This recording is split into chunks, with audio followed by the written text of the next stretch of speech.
What's up, everybody? Welcome to week 97. Count it, week 97 of Shark Sports Radio. Alongside of me is Andrew George, aka Ticket, and it's yours truly, Mark Loisel Jr., aka Shark, right here in the Ocean State. Thank you all for taking a dive in the tank with us tonight. As always, you can tune in using our Apple Podcast, SoundCloud, and or Spotify app. Check us out on YouTube at Shark Sports Radio channel. Check us out on TikTok at Shark Sports Radio. Check us out on X at SSR34_ and Facebook at the Shark Sports Radio Facebook page. Play Underdog today. Okay, deposit offers up to $1,000 in bonus cash, and you get a free pick as well. So let's get on it. Let's download the app. Let's play. Let's take advantage of Oostober. Oostober is where a promo and boost will be given every single day of this month. So you have one more week to put in your cash and make the most of it. Use the promo code Shark Sports to take full advantage.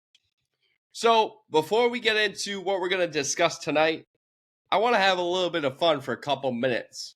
I know Halloween's approaching tomorrow, so wanted to ask, Ticket here a couple questions in regards to, the past Halloweens that he's had growing up as a kid. What was his favorite candy? So let's start off with the best costume you ever had, Ticket. Oh, man. It's a good one. I don't know. I mean, I was the pretty standard, Power Ranger growing up. I think it was the Red Ranger as a kid. Also, Green Ranger, I think, one year. R.I.P. Jason David Frank, the original Green Ranger. He passed away recently. I think maybe a year or two ago. That's recent enough. That's within the timeline of recent. But, as I get older, I go to some parties here, and I was just at a party this past Saturday, my buddy's house, Halloween party. I just went as Tony Soprano, so it feels very easy to me. Wear some dress pants, some shoes, open up the collared shirt a little bit, cigar in the mouth. That's easy. Walk around with some Capicola, some Gabagoo. Good to go. Love it. Go. So nice. It's a good time. Yeah, I mean, Tony Soprano is great, and it's easy to pull off too. Very easy for me, yeah. For one of my favorites was recently. I laughed because it was a matter of creativity. It was actually in 2016. I made a costume as a beer pong table. So I actually glued every single solo cup to a piece of just like a huge board, like something you put on your wall. And it was legitimately probably the size. My size. It was probably 6 feet. And again, I glued every single cup to that board. I had ping pong balls, and I was dressed in black because my body was the legs, right? No pun intended. My body was the legs of the table. So it was one of those things where during the day, I just kind of sat there and put all four, put two of my hands down and my knees down, and it was just flat as the table. It was perfect. Somebody said it was crooked. It was not crooked. It was perfect. So I take pride in that due to my creativity, because I was up probably till probably about midnight setting that up. Commitment. I mean, if you think about it, if you're doing a costume, it's a lot of procrastination, right? You went a much more creative route than I did. But were people throwing balls at you? Did you have balls for people to throw the cups? Or the best part of it was I was working, so the cups were facing my back, so they kept throwing the ping pong balls inside the cups all day while I'm trying to make calls. So shout out to them for doing so. But that didn't make me hesitant. I was still in the game, in the sales game. But yeah, no. So I would say too, I was Negan from Walking Dead one year. Yep. And that was great because I actually made what was it? Barbed wire and a bat wrapped. Yep. And it was blood all over it. It was incredible. But as far as Halloween candy goes, Ticket, what's your go-to? What's your favorite? I mean, big Reese's peanut butter cup guy. I mean, how can you not? And when you freeze them, it's even better. Little hack for those who, don't know. I feel like that's a common thing. I feel like people know. People know. People know. If you Yeah, don't people know know. to freeze Reese's, you got some issues. Yeah, Candy in know. general. Yeah, that's true. Nestle Crunch. Okay. Okay. We used to have when I was growing up, there was one neighborhood we would go to where they would give out in the same neighborhood. There was like one house that would give out like the full size candy bars that you would get at like Costco or king Sam's size. Club, BJ's, king size. So that was a house we need to hit up. And then like 2 doors down from them was like an old lady that would give out like the old like $50, the old big silver dollars. Oh, that's good. $4 and $50. Yeah. So I hate the people. So if I may, Kit Kat's my favorite. Oh yeah, it's a good one. And then probably Sour Patch Kids and Starburst. But if I may, I hate the people that complain about the pillowcases. Okay, the pillowcases were big in the 90s. They were big in the early 2000s, right? So I don't like when people complain. Oh, like it's not fair to other kids. Like, dude, it was survival of the fittest. If you got the biggest pillowcase, good luck. You're bringing home like 30 pounds of candy. Yeah. And so a lot of people just want the jack-o'-lantern bucket, the paper bag. Like, nah, screw that. Bring the pillowcases and get as much candy as you can as a kid. Yeah, of course. Because that will last you forever. That was an incredible time. Of course. But yeah, and I grew up in a cul-de-sac, so everybody was just kind of, running around like crazy together with pillowcases. But to get back on track on sports topics, we got to talk about your Yankees. We know that the Yankees had we have to a troubled time. We do. We're covering it. It's a sports topic. It's a World Series. Yeah. It's a big event. It's the biggest baseball event of the year. Regardless if you want to talk about it or not, we're still talking about it because that Freddie Freeman home run might go down as one of the best hits of baseball history. If they can complete it. But how do you feel? What's going on? Not great. I mean, it was. I was out watching game one. It was a buddy's birthday. We were at a bar watching that. We went to another bar, and it was very deflating. A lot of Yankee fans. I was in North Provolone, as I like to call it. So a lot of Italians, a lot of Yankee fans, very well represented at this establishment.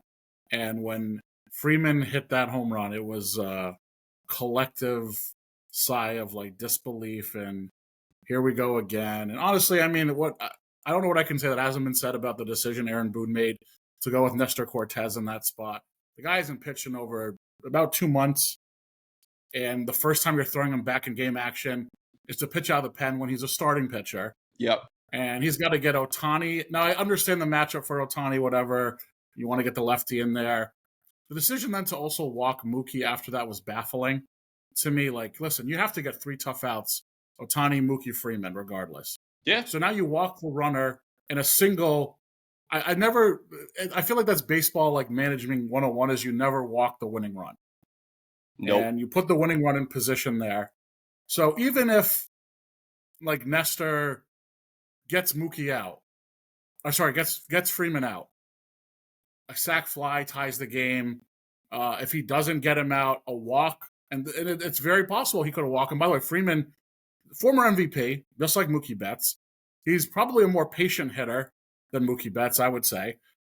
So you still have a situation where this guy could walk in or walk in the tying run or sac fly for the tying run. And I hated it altogether. I hated the decision to go with Nestor. I hated the decision to walk Mookie.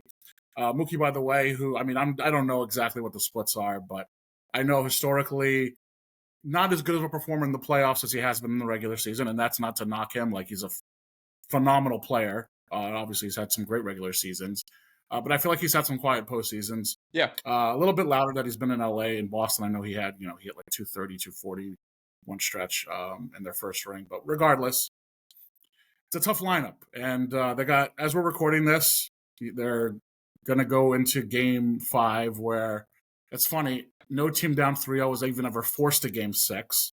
So if they win tonight, that's, a small historical feather in their cap. But Yankees don't get there to get to game 6s. You get there to win championships. And I didn't have a good feeling about beating the Dodgers to begin with.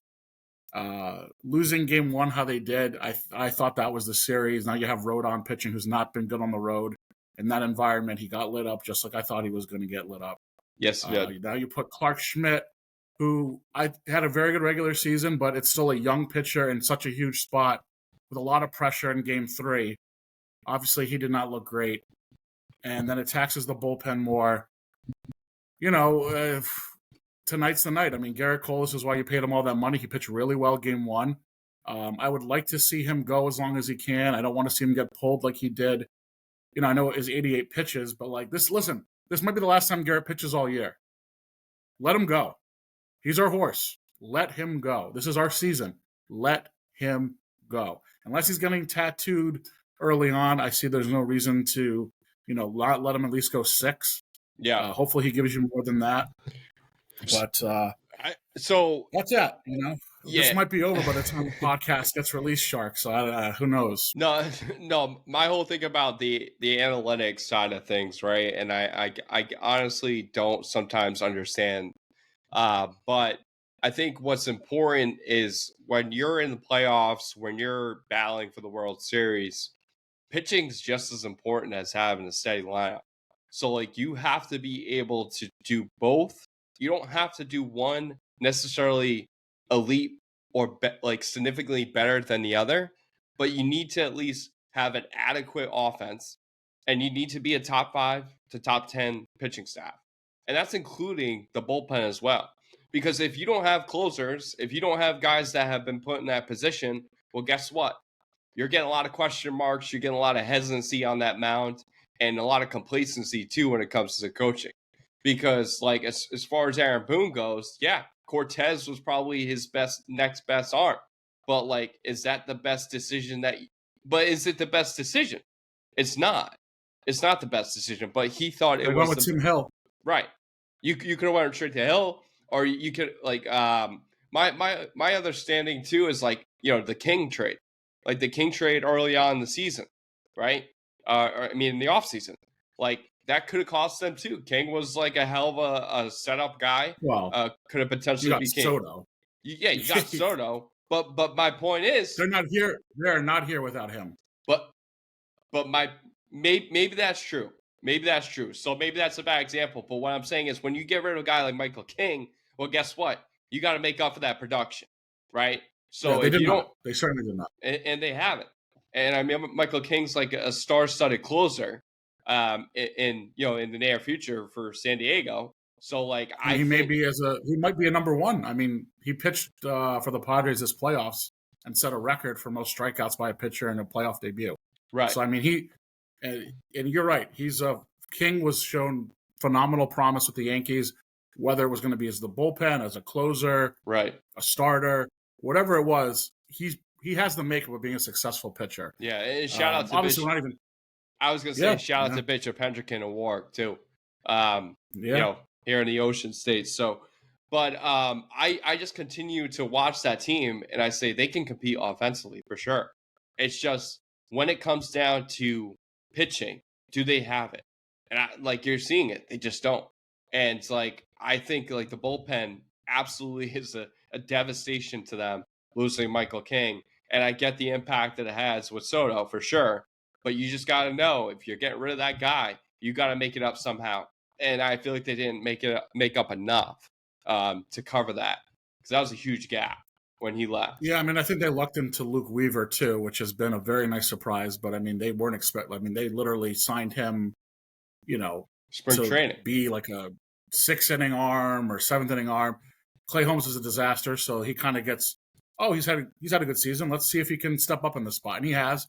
And shout out Luke Weaver for being as good as he's been for the Yankees in this run.